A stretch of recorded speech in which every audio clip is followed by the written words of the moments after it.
Again? Who could be doing this? I decided to install security cameras. And there, the footage captured a surprising person. Inside the garbage bag, there was something I never expected. My name is Samantha, a 32 years old office worker. Currently, I'm in a relationship with a man named Joel. We met through work. Joel used to come to the company I work for frequently for business purposes. He was friendly and sociable, so he often talked to not only the assigned staff, but also other employees, including me. He even invited me and my colleagues to a drinking party. Through that drinking party, I exchanged contact information with him. He was very interesting, and even before we started dating, we exchanged messages almost every day. After that, we started going out for drinks together.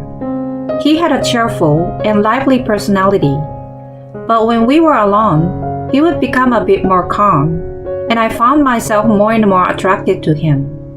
And one day, he confessed his feelings to me. I want to date you with marriage in mind.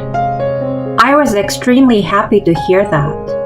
The fact that he mentioned marriage as a consideration showed that he was serious about me. Of course, the answer was yes, and we started dating. Our relationship with Joel began, and it was a lot of fun. He knew various dating spots and came up with different date plans for me. Thanks to him, I was able to have many enjoyable experiences and discover new things even in places I thought I already knew. We continued our relationship smoothly from then on. Around 2 years into our relationship, Joel proposed to me one day. I want to be with you every day for the rest of my life, Samantha. So, will you marry me? Yes, I will. Thank you. And so, we decided to get married. I went with him to his parents' house. Nice to meet you. I'm Samantha. Hi. Good to finally meet you, Samantha. His mother seemed like a kind person. His father had already passed away due to illness a few years ago. What made you like Joel? She asked me that question. I think it's because he's kind and funny. Yes, indeed. Joel is good at talking, isn't he? Just like a salesman, I suppose? Oh yes, I can see that. He's doing a job that suits him well. What with you too? You don't have to praise me like that. The introduction went smoothly and was quite enjoyable. It seemed like I wouldn't have to worry much about issues with my mother-in-law after marrying Joel.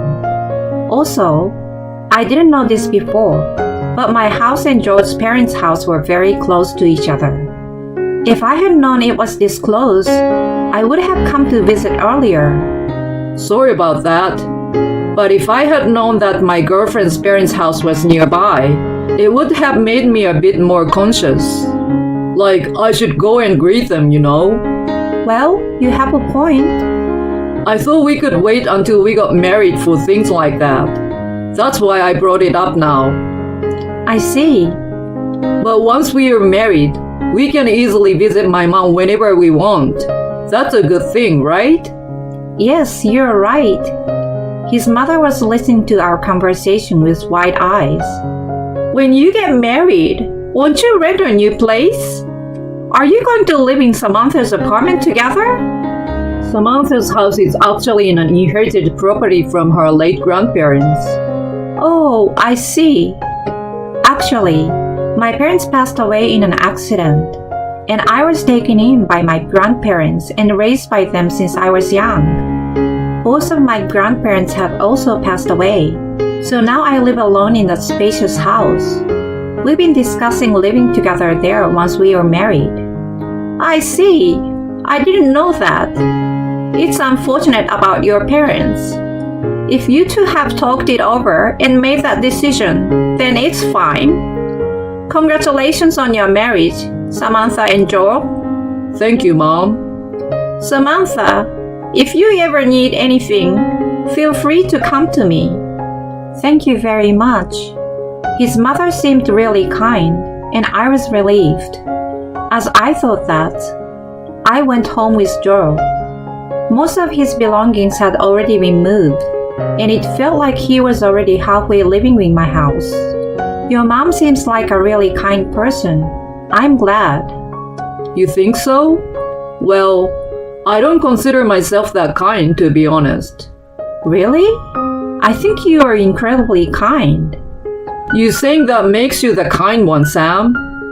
Oh, really? We laughed while complimenting each other, with the belief that we could have a happy married life together. We had our wedding ceremony. We hadn't shared the fact that Joe and I were dating with our colleagues at work. So when they heard about our marriage, they were surprised. But they said we looked good together and congratulated us. Many people attended our wedding. I think it was wonderful that we were able to have a happy wedding ceremony. After that, we started our newlywed life.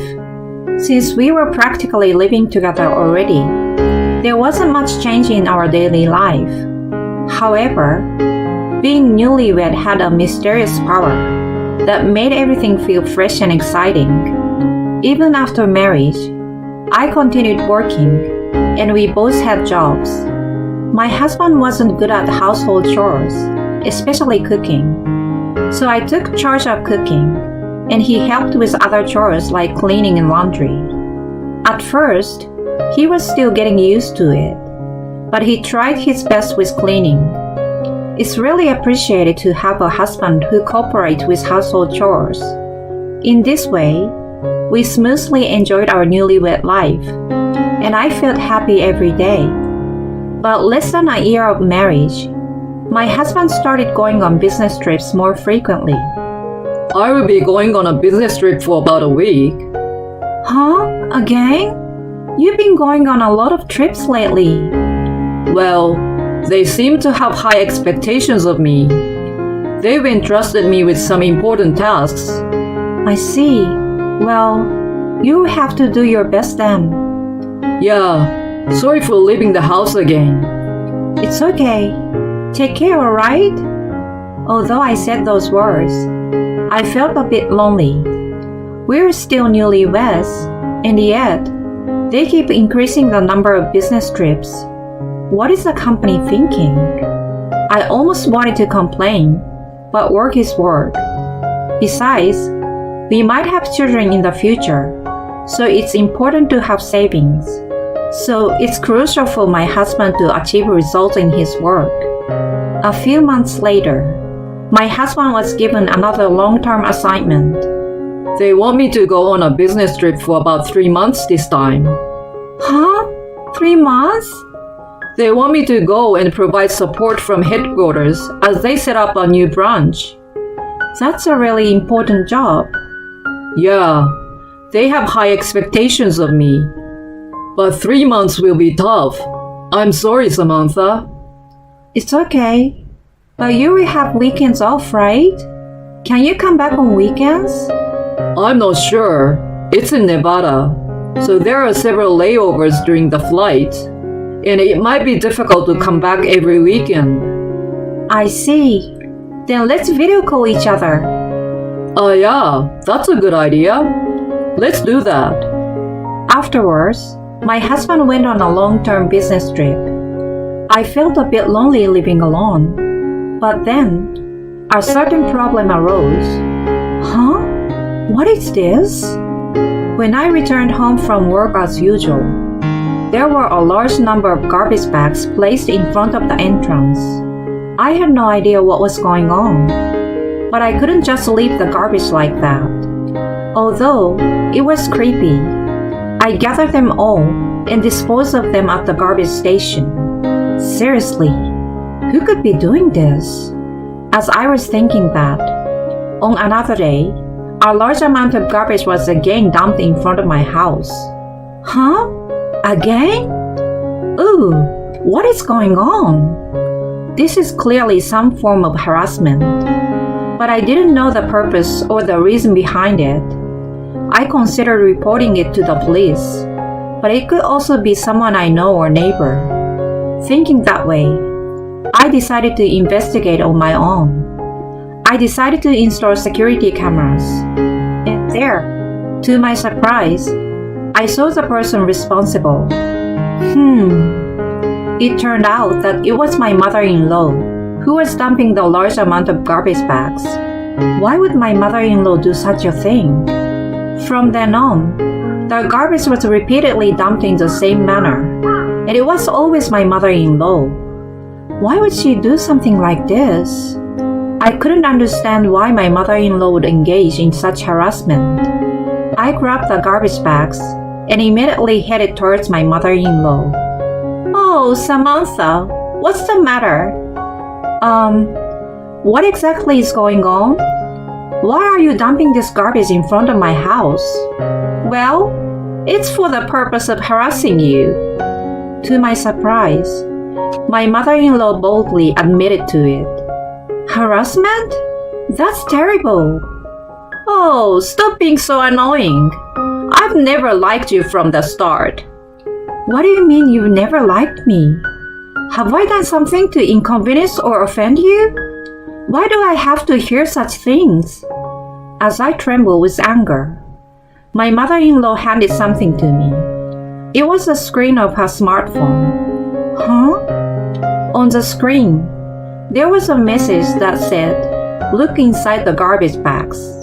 I was puzzled as I opened the garbage bags, and inside the bags, there was something I never expected to find. "This is..." "Samantha, that's enough. If you have time to bother me, go home." I followed her instructions and immediately returned home. Inside the garbage bags I saw, there were photos of my husband. My husband was having an affair. What my mother-in-law had put in the bag were evidence photos and copies of documents related to the affair. And she did all of that to make me aware of it. But why would she choose such a method? It bothered me, but I couldn't find an answer no matter how much I thought about it. First and foremost, I needed to prepare for a divorce from my husband. I immediately consulted a lawyer's office. The lawyer assured me that with this much evidence, there shouldn't be any problems. That gave me some temporary relief. Then, I received a sudden call from my husband. "Hello, Joe. What's up?" Quite surprised that he was calling me instead, I answered the phone. "Samantha, are you okay? I was just wondering if there was any conflict with my mother." I couldn't believe my ears. "Why?" Well, as long as there's nothing, it's fine." I stormed into my mother-in-law's house and confronted her, but I didn't tell my husband about it. Yet, why would he make such a phone call? Could it be related to my mother-in-law's roundabout ways of doing things? If she wanted to inform me about her son's affair, she could have directly told me. I had a hunch that something was going on, so I came up with a plan. Like my mother-in-law, I placed a garbage bag in front of my in-law's house. I put a note inside, specifying that I wanted to meet and talk directly, along with the location and date. I hoped that my mother-in-law would come. With that in mind, I waited at the cafe I had designated. And then, my mother-in-law appeared. "Samantha, you!" I had a feeling that something was going on. There are things that we can't talk about in each other's houses, right? Like being secretly watched by Joe. As I said that, my mother-in-law's face turned pale. "Please don't worry. Thanks to that, I've been able to proceed with preparations for divorcing him. So now, I want to help you." As I said that, my mother-in-law burst into tears. "I'm sorry, Samantha. I've been threatened by that kid." When I heard the details, I was shocked. Apparently, my mother-in-law found out about the affair before I did. My mother-in-law tried to warn him, but he didn't listen. And then, He installed listening devices in both my in-laws' house and my house, and even took away her phone. I felt a chill run down my spine upon hearing that. There were listening devices in my house too?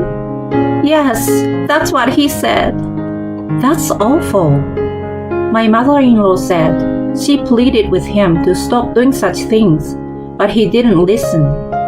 My husband's true intention seems to be to take away the house I inherited. And he threatened my mother-in-law, saying he would harm me if she got in his way. So my mother-in-law was trying to make me aware of the danger through those acts of harassment. I can't believe Joe would do such a thing. It seems that he plans to take ownership of the house and then kick you out to live with another woman. What? That's so heartless. I was filled with anger. Come to think of it, my husband had been expressing his desire to change the house ownership to his name. I found the paperwork and procedures troublesome, so I refused. But now, I understand why he wanted it. Let's consult the police immediately. When I said that, my mother-in-law hesitated for a moment, and then nodded slightly. We went to the police station and explained the presence of listening devices and the content my mother-in-law was told by my husband.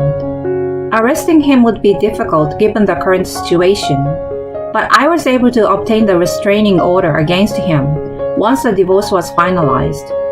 After that, I decided to confront my husband with the information I had gathered. Joe, can we have a video call right now? I sent a message to my husband, who claimed to be on a business trip during a certain holiday. But as expected, he said he couldn't do a video call. Why? It's a day off, so you can spare a little time, right? Sorry, I'm meeting someone related to work, so I can't do it. I messaged my husband, pretending to be oblivious. So, I saw you sitting at the Divine Cafe with a woman I don't know. Immediately, my husband called me.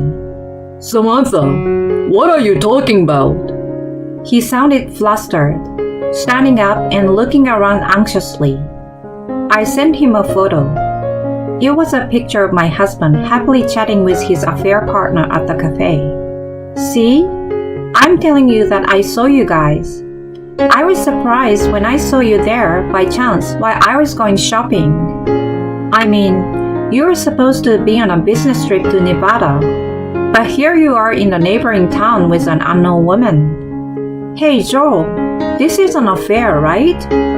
Well, that's... My husband was clearly disturbed. It was just a coincidence that I found out, but it's solid evidence, so there's no escaping from it. My husband let out an almost inaudible voice. Let's prepare a lawyer and proceed with the divorce immediately. Wait, just wait a minute. Despite my husband pleading with me, I hung up the phone without paying attention to him. I pretended it was a coincidence, but this was all part of my plan. I had found out from my mother-in-law's investigation that my husband was at his affair partner's house. So I waited near the affair partner's house for them to leave, and discreetly followed their car. My husband quickly returned home and came to apologize to me. I'm sorry. I was momentarily possessed. I won't do it again. Please forgive me. My husband apologized as he came forward. There's no way I can forgive you. You were pretending to be on a business trip while living at your affair partner's place, right? I can't continue our marriage with such a liar. Let's get a divorce. As my determination became clear, my husband slumped down weakly on the spot. Shortly after that, I divorced him. Of course, I made sure to claim substantial compensation from my ex-husband and his affair partner. By the way, my ex-husband never found out that my mother-in-law had been helping me. I decided to sell the house I inherited from my grandparents. My mother-in-law also sold her house and moved without saying anything to her son. She also canceled her phone contract, so got a new one. It seems my ex-husband planned to seek cooperation from my mother-in-law in paying the compensation. But when he realized she had already moved, and he became quite panicked. He contacted me multiple times, desperately begging for forgiveness. However, I made sure to secure a promise from him to pay the compensation, even if it was in installments. If there was any delay in payment, I made arrangements to have his salary garnished. It appears my ex-husband was eventually abandoned by his affair partner. In the end, he not only failed to acquire the house, but also faced the decision to pay compensation. Currently, he lives a lonely life, shuttling between work and a cheap apartment, with most of his salary dedicated to paying the compensation. On the other hand, I made a bold decision and purchased a condominium. Since the inherited house from my grandparents was in good condition, I was able to sell it at a higher price than I expected. I plan to focus on my work and increase my own income, aiming to build my assets and secure a comfortable future. I won't rush into another romantic relationship for a while, and instead, take my time to find the next partner without any pressure.